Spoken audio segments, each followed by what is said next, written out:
Welcome students. Today we are going to start our allergy lesson part 2nd.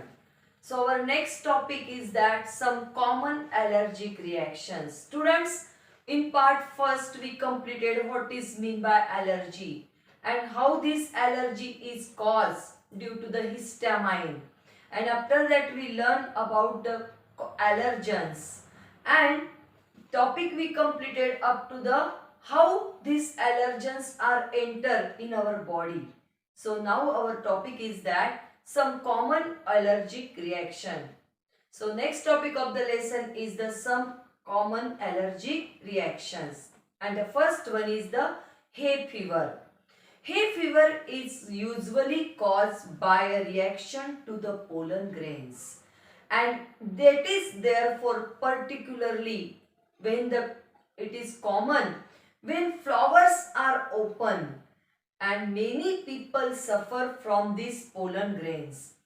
The lining of the nasal cavity becomes sensitive and inflamed, and it producing a large amount of mucus.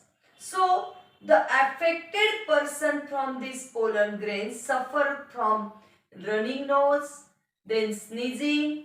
The eyes also may be affected in the same way. So it becoming itchy and sore and weepy.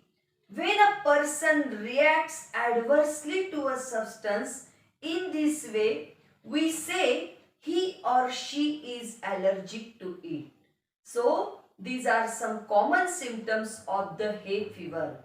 So students, always remember that hay fever is usually caused by the reaction of the pollen grains, and these pollen grains are all of the persons not sensitive. Some persons are having the allergy to the pollen grains. That persons only showing these common allergic symptoms that we called as a hay fever. Second common allergic reaction is asthma. Students, asthma is more serious. So, the main sign and symptoms in the asthma are the muscles in the walls of the bronchioles contract. So, the tubes get narrower, and this makes it difficult for a person to taking the breath, and because of which he or she that persons are wheezes. The attack are often brought on by the pollen or the dust particles, or occasionally by some kind of food too also. And then the person is allergic for the particular food, for dust particles or the pollen grains. So second condition, second allergic reaction is the asthma. Dear students, in some people, the attacks become worse because of their nervousness or worry. Asthma can be treated with drugs which make the bronchial muscles relax. So the tubes widen, which are narrowing, that become the widen. Then allowing air to be breathed in and out of the lungs more easily. So in that way the treatment is given for the asthma. So students, the third allergic reaction is hives. Hives is an outbreak of swollen pale red bumps, or we are also called as a patches on the skin, that appear suddenly due to an allergic reaction to certain allergens. The allergens such as medicines or food, that they are showing these symptoms that we called as a hives. The next one is the anaphylaxis. Anaphylaxis is a sudden allergic reaction result in decreased blood pressure and shortness of breath. And the nature of anaphylaxis is such that the reaction can seem to be subsiding but may recur throughout a period of time. That condition, that reaction is the anaphylaxis. So students, we completed here the allergic reactions. First one is the hay fever, second one is the asthma, third one is hives, and fourth one is the anaphylaxis. And the allergens are maybe the pollen grains, dust particles, or some particular medicines or some particular food. So these are the allergens. Now students, our next topic is the precautions to avoid allergic reactions. Everyone appreciated for that. Prevention is better than the treatment. So we have to take care about that particular food, particular medicine to avoid the allergy. There is no permanent cure for an allergic reactions. Medication for allergies do give relief, only relief, but it is not the permanent cure. Those people prone to allergic reaction should be aware of the allergens that trigger these responses in their bodies and avoid them completely, especially the food, medicines. So sometimes anti-allergic shots are helpful to those the seasonal allergies, like that they are caused by the pollen grains.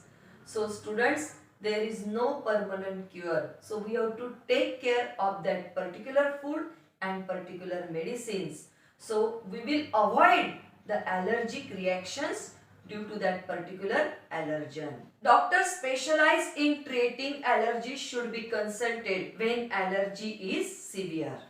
So students, here we completed how to prevent the allergic reactions. So now our next topic of this lesson is the diagnosis of allergy. How to diagnose the person is suffering from some particular type of allergy. So for that, effective management of an allergic disease relies on the ability to make an accurate diagnosis. Allergy testing can also help to confirm or rule out allergies. So, we have to do the allergy test for the diagnosis of the particular allergy. And this is the correct diagnosis, then counseling, then avoidance, advice based on valid allergy. This test results reduces the incidence of symptoms and need for medication. The presence of the allergen. If the allergen is there, so for that purpose the tests are there. That we called as a allergy test. To assess the presence of an allergen specific antibodies, two different methods are used for the allergy test. The first one is the allergy blood test and the skin prick test. Both tests are equally valid and are recommended for diagnosis for the allergic reaction. So, due to the diagnosis of allergic reaction, the person improves the quality of life. So, now we are going to explain these two methods one by one. And the first method we are going to learn, that is the skin prick test. Students, listen carefully about the skin prick test. Dear students, in skin prick test is also known as puncture testing, or it is also called as a prick testing. Due to the series of tiny punctures or pricks made into the patient's skin, a small plastic or metal device is used to puncture or prick the skin. Sometimes the allergens are injected intradermally into the patient's skin with a needle and syringe. Small amounts of suspended allergens or their extracts, for example pollen grains, then insect sting proteins, then peanut extracts, these are introduced to the sites on the skin and marked with paint or dye. Common areas for testing include the inside of forearm and the back.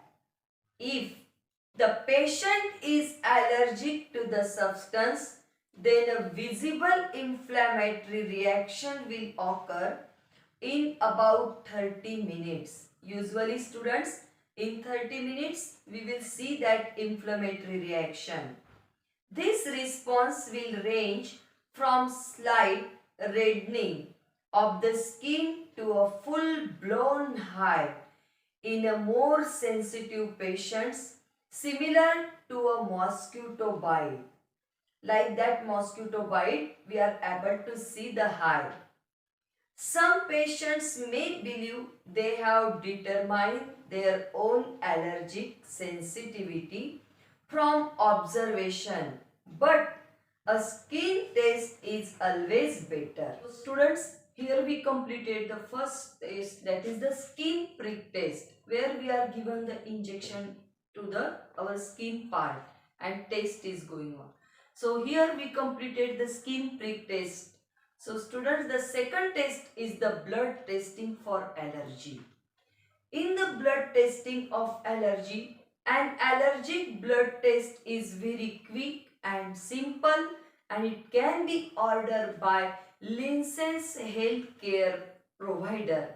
For example, allergy specialist, that we called as a allergy specialist, is also ordered. Unlike skin prick testing, a blood test can be performed irrespective of age, skin condition, then medication, then symptom, disease, activity, and in pregnancy also. An allergic blood test is available through the most laboratories.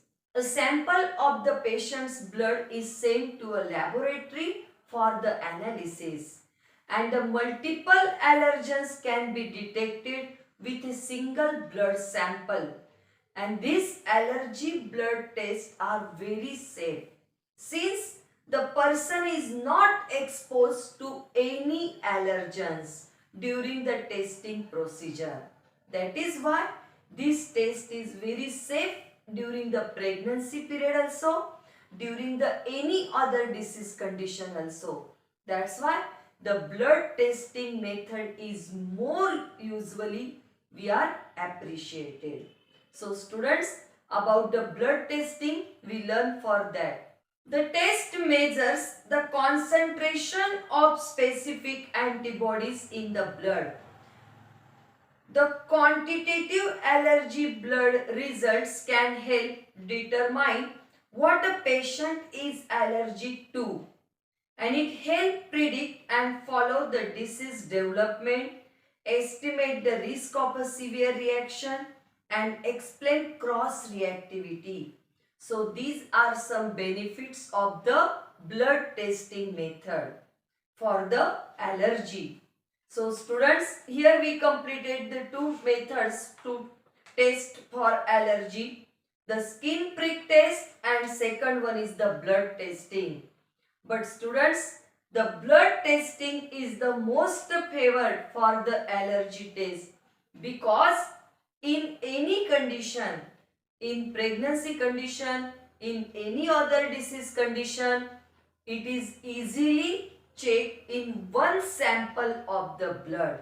So multiple allergens can be detected with a single sample of allergy. That's why the blood testing is most favorable.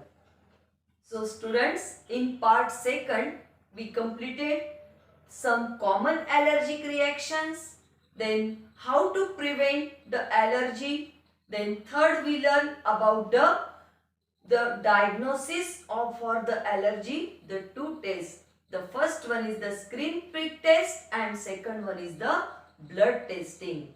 So students, here we completed our part second from allergy. Thank you.